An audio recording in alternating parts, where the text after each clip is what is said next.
ഭഗവാന്റെ ഐശ്വര്യലീലകൾ ഇവിടെ അവസാനിക്കുന്നില്ല.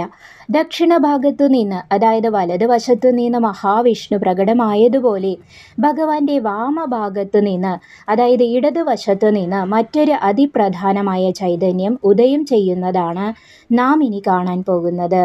46-ാം ശ്ലോകത്തിലേക്ക് നമുക്ക് ശ്രദ്ധിക്കാം. 46-ാം ശ്ലോകം മഹാശിവന്റെ ഉൽപ്പത്തി. ശ്രീകൃഷ്ണന്റെ ശരീരത്തിൽ നിന്ന് സംഹാരമൂർത്തിയായ ശിവൻ എങ്ങനെയാണ് പ്രകടമായതെന്ന് ഈ ശ്ലോകം വിവരിക്കുന്നു. നമുക്ക് ശ്ലോകത്തിലേക്ക് കടക്കാം. കൃഷ്ണസ്യ വാമഭാഗാച്ച സദ്യശ്ചാവിർബഭൂവഃ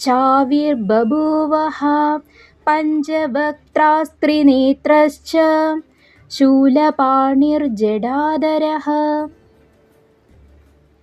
പദാനുപദ അർത്ഥം: കൃഷ്ണസ്യ ശ്രീകൃഷ്ണന്റെ, വാമഭാഗാത് ഇടതുഭാഗത്ത് നിന്ന്, സദ്യഃ ഉടനെ തന്നെ, തൽക്ഷണം, ആവിർബഭൂവ പ്രത്യക്ഷപ്പെട്ടു, പ്രകടമായി, ഹ തീർച്ചയായും പ്രസിദ്ധമായ സംഗതി, പഞ്ചവക്ത്രഃ അഞ്ചു മുഖങ്ങളോടുകൂടിയവൻ, ത്രിനേത്രഃ മൂന്ന് കണ്ണുകളോടുകൂടിയവൻ, ശൂലപാണിഭിഹി കയ്യിൽ ശൂലമേന്തിയവൻ, ജടാധരഃ ജടധരിച്ചവൻ. ഈ ശ്ലോകത്തിൻ്റെ സാരം: ഭഗവാൻ ശ്രീകൃഷ്ണന്റെ ഇടതുഭാഗത്ത് നിന്ന് പെട്ടെന്നു തന്നെ അഞ്ച് മുഖങ്ങളും മൂന്ന് കണ്ണുകളുമുള്ളവനും കയ്യിൽ ശൂലമേന്തിയവനും ജടധരിച്ചവനുമായ മഹാദേവൻ ശിവൻ ആവിർഭവിച്ചു. ഗഹനമായ വിശദീകരണവും തത്വചിന്തയും. ഈ ശ്ലോകം ഹരിഹരന്മാരുടെ അഭേദ്യമായ ബന്ധത്തെക്കുറിച്ച് ചിന്തിക്കാൻ നമ്മെ പ്രേരിപ്പിക്കുന്നു. ശിവകൃഷ്ണ ഐക്യം.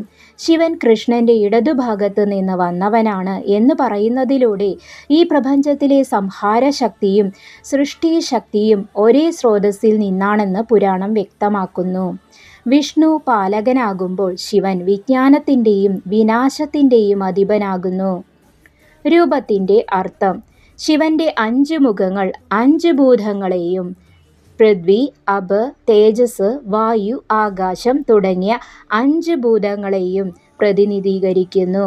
മൂന്നാമത്തെ കണ്ണ് ജ്ഞാനത്തിൻ്റെ പ്രതീകമാണ്. വൈരാഗ്യം. ജടാധാരനായി പ്രത്യക്ഷപ്പെട്ട ശിവൻ ഭൗതികമായ ആർഭാടങ്ങളെക്കാൾ വൈരാഗ്യത്തിനാണ് മുൻഗണന നൽകുന്നത് എന്ന് കാണിച്ചു തരുന്നു.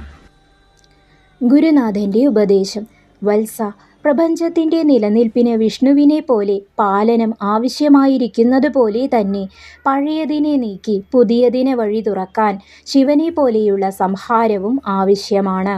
നിന്റെ മനസ്സിലെ അനാവശ്യ ചിന്തകളെ നീക്കം ചെയ്യാൻ ശിവതത്വത്തെ, അതായത് ജ്ഞാനത്തെ ധ്യാനിക്കുക.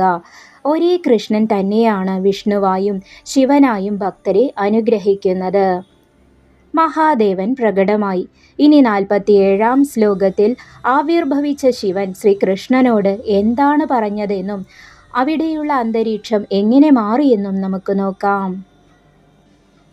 പരമാത്മാവായ കൃഷ്ണന്റെ ലീലകളും പ്രപഞ്ച സൃഷ്ടിയുടെ രഹസ്യങ്ങളും ഈ പുരാണത്തിലൂടെ നമുക്ക് വരും ദിവസങ്ങളിൽ കൂടുതൽ അറിയാം.